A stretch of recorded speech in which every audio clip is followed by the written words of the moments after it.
The call came at 11:47 on a Wednesday night. I know the exact time because I'd just checked my phone before turning off the bedside lamp, something I do every night out of habit.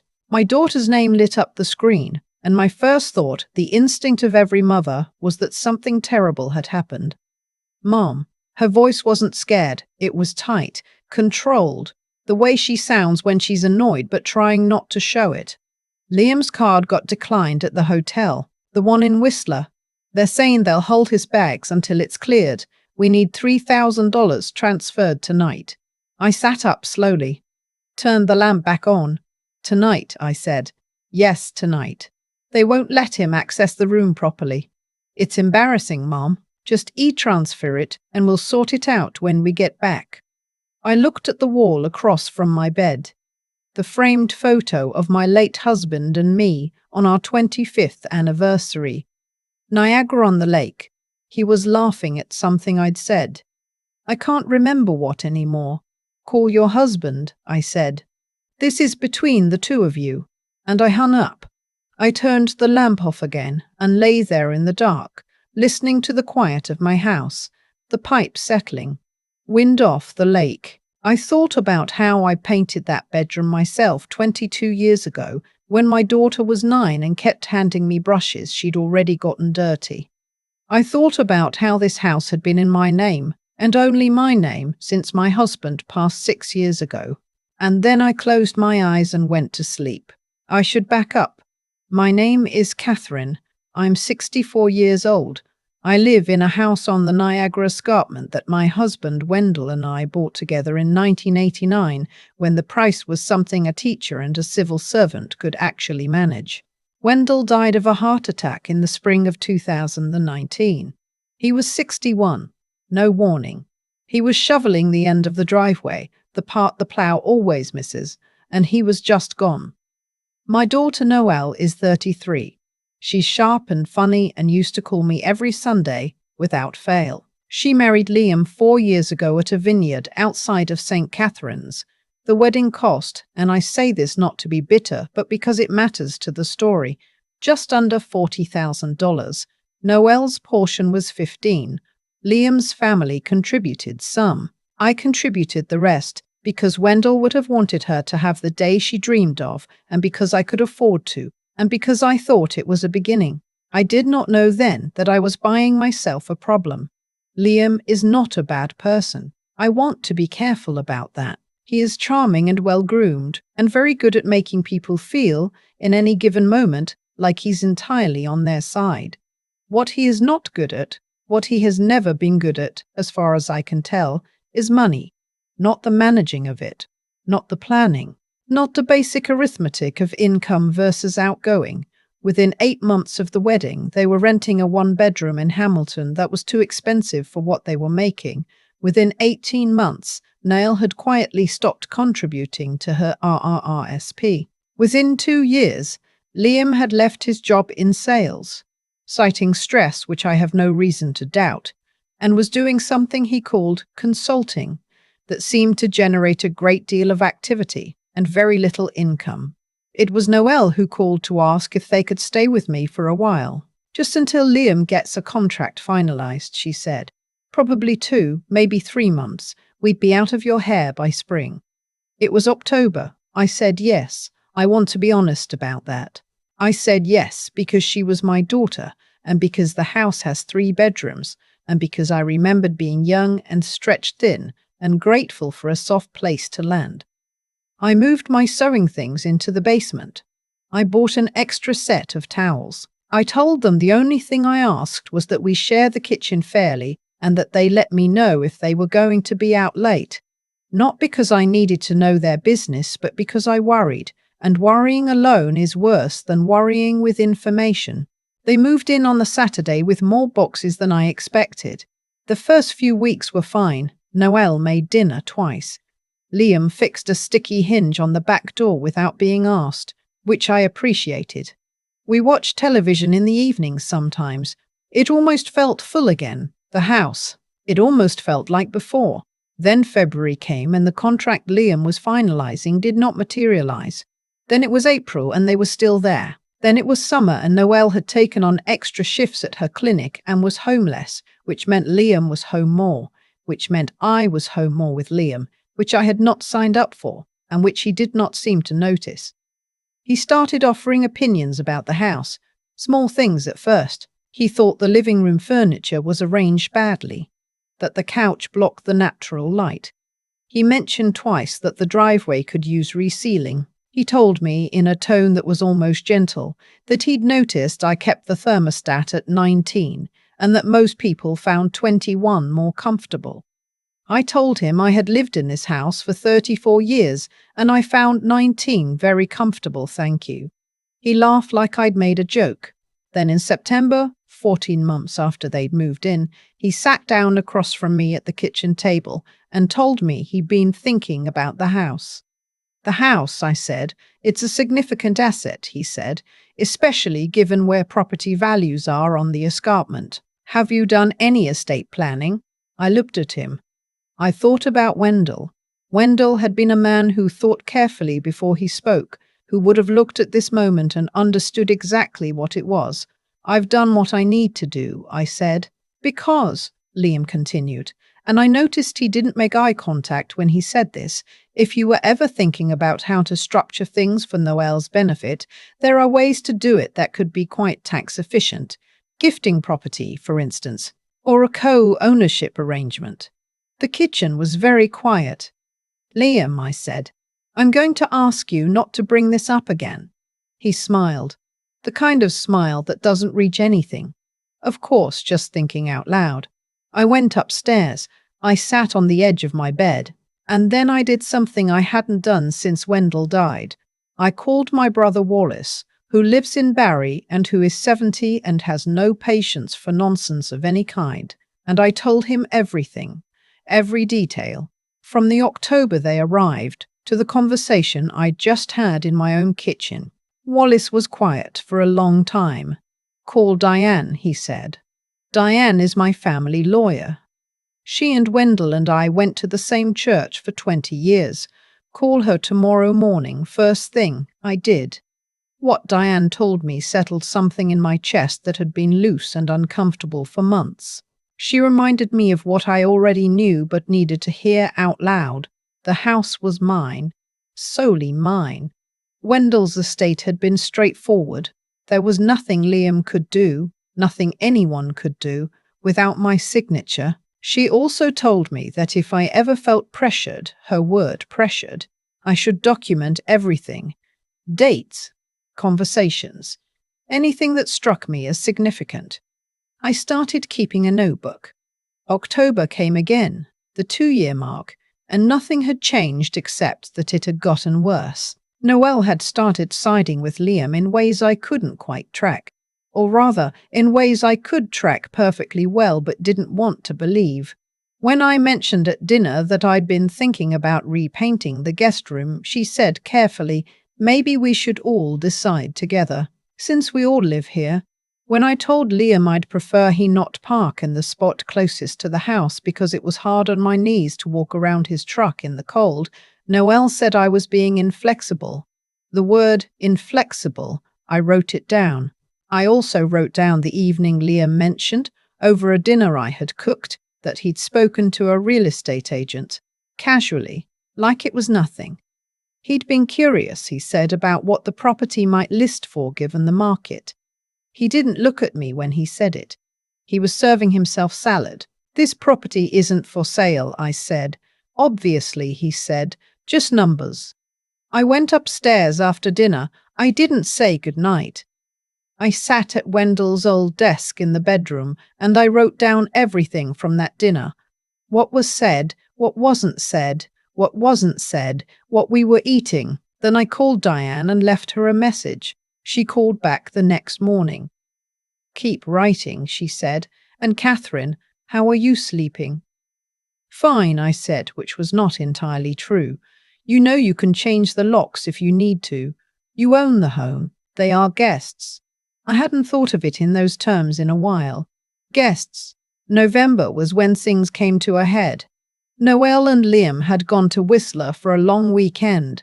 His idea, she told me, a chance to decompress. I thought about pointing out that decompressing at a ski resort might not be the most sensible choice for people who had been living in someone else's house for 2 years, but I didn't.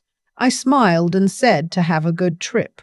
They left on the Thursday. Wednesday night, the call I told you about at the beginning. 11:47, $3,000. The hotel. What I didn't tell you was that there was a second call, 40 minutes later. This time it was Liam. His voice had changed. The polish was gone. What was underneath was something harder and less careful. "Catherine," he said, "I don't think you understood what Noelle was asking.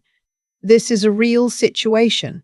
If you can't help us right now, I'm going to have to start thinking about what our options are going forward, including whether this arrangement is still working for everyone." I let him finish. "Liam," I said, "are you threatening me? I'm being realistic. You are in a hotel in British Columbia," I said. "You are there because you chose to go there. I did not put you in that hotel. I am not responsible for what happens in that hotel, and you are both adults who are capable of solving this problem without my bank account."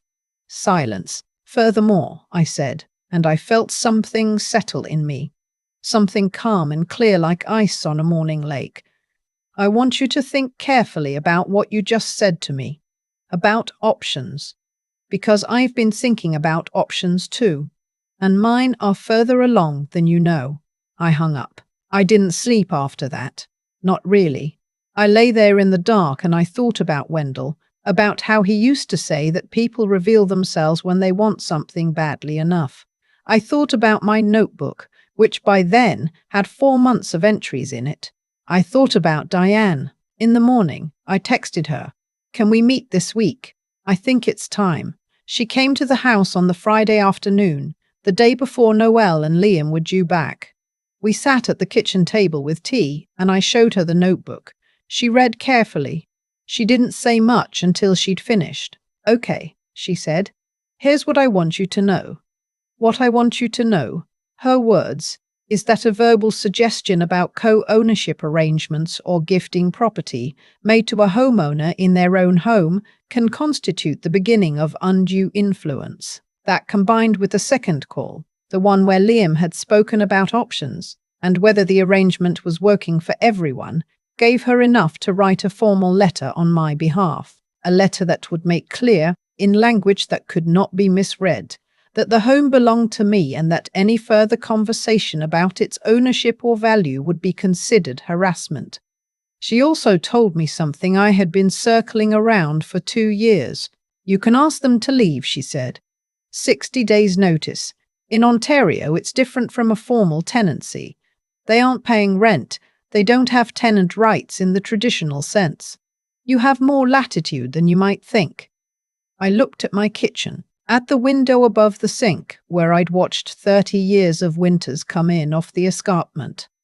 At the chair where Wendell used to sit with his coffee and his crossword. 60 days, I said. If you want, you could also just have a conversation first. I thought about that. I thought about Noelle at 9 years old, handing me dirty paintbrushes. I thought about the phone ringing at 11:47 and the voice on the other end that was tight and controlled and not scared at all. "I'll have both," I said. They came home Saturday afternoon, tired and quiet. I made dinner. I didn't say anything. I wanted to say it once, clearly when I was ready. Sunday morning, while Liam was still in the shower, I sat down with Noelle at the kitchen table with 2 cups of coffee between us. She knew something was coming. She'd always been perceptive, my daughter, even when she was pretending not to be. "Mom," she said. "I need you to hear me," I said. "Not respond yet, just hear me." I told her everything.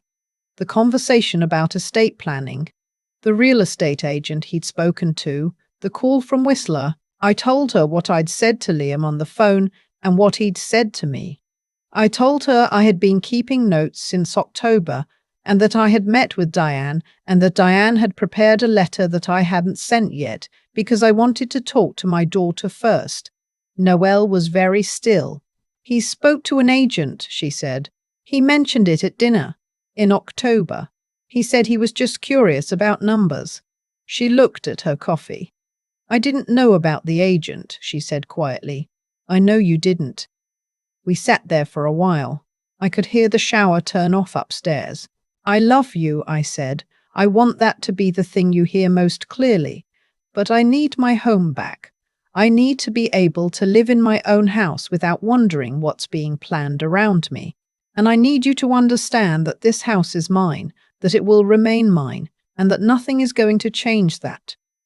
Noelle nodded slowly. Her eyes were bright. I'm sorry, she said.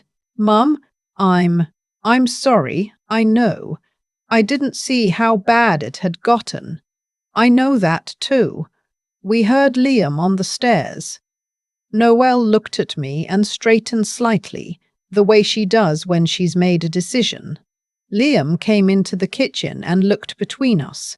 His face went careful. We need to talk, Noelle said to him. Not me, him.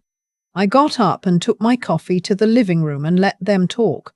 I sat in the good chair by the window, the one with the view of the backyard, the old maple that Wendell planted in 1991, and I drank my coffee, and I listened to the quiet hum of something shifting back into place. They were gone in 5 weeks, not 60 days, 5 weeks. Noelle found them a furnished apartment in Hamilton short term, while they sorted out something more permanent.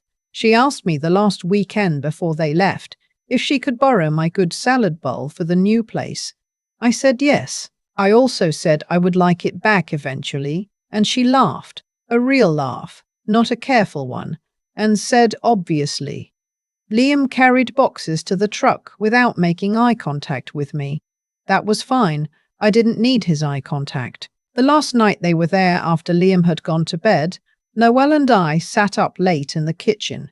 She told me things about the past 2 years that I had suspected but not known. About financial decisions she hadn't agreed with. About pressure she'd felt and hadn't known how to name. I listened. I didn't say I told you so because I hadn't told her, and because that wasn't the point. Before she went upstairs, she stood in the kitchen doorway for a moment. I'm going to call you every Sunday again, she said. Like I used to. I'd like that, I said. It's March now. The backyard is still under snow, but the light has changed. That particular late winter light that comes in low and golden in the afternoons and makes everything look like it's been preserved in something precious. I painted the guest room last weekend, soft blue, a color called Quiet Cove. I did it myself, the way I always have. Noelle calls every Sunday. Last week she told me carefully that she and Liam are seeing someone, a counselor, that she's working on some things. I told her I thought that was brave and I meant it. My notebook is in the desk drawer. I don't think I'll need it again, but I've kept it. Because Wendell always said you should know your own story well enough to tell it clearly if you ever have to. I make my coffee in the morning and I sit in the good chair and I look at the maple which is just beginning to show the first impossible suggestion of buds. My house is quiet. My house is mine. I find 19 degrees very comfortable. I always have. I think about the notebook sometimes. 4 months of entries in my handwriting. Dates, times, exact words said over dinner, the tone of a laugh that didn't quite land.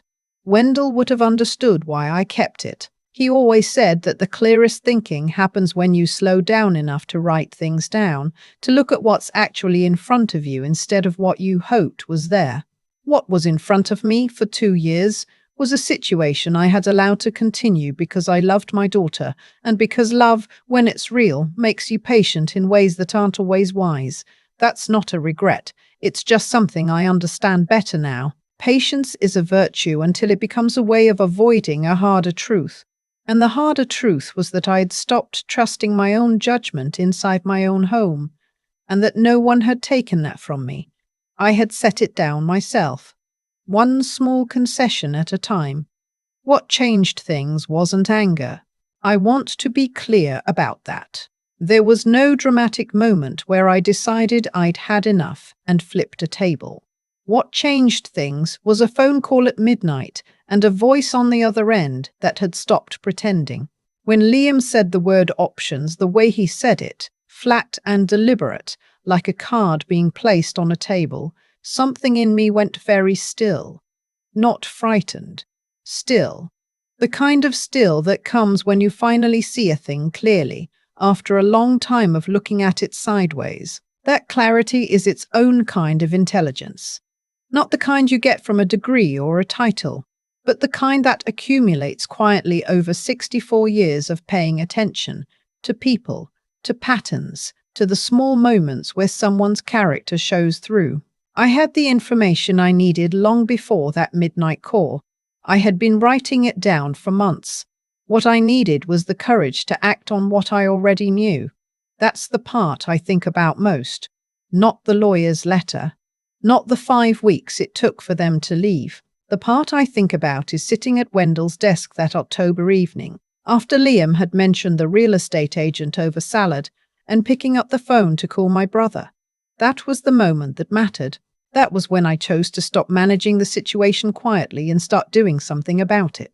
There's a version of this story where I never make that call, where I keep absorbing things, keep smoothing things over, keep telling myself it will resolve on its own.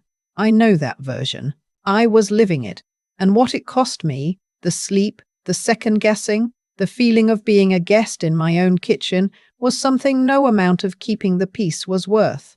Noelle calls every Sunday now. We talk about ordinary things, her week, the weather, a recipe one of us tried. There's a ease between us again that I had missed more than I let myself admit. She is doing her own hard work, quietly, and I respect her for it. The maple in the backyard is fully leafed out now. Wendell planted it the spring after we moved in, when it was barely taller than he was. It's 30 feet now. It doesn't need anything from me. It just grows. I find that comforting.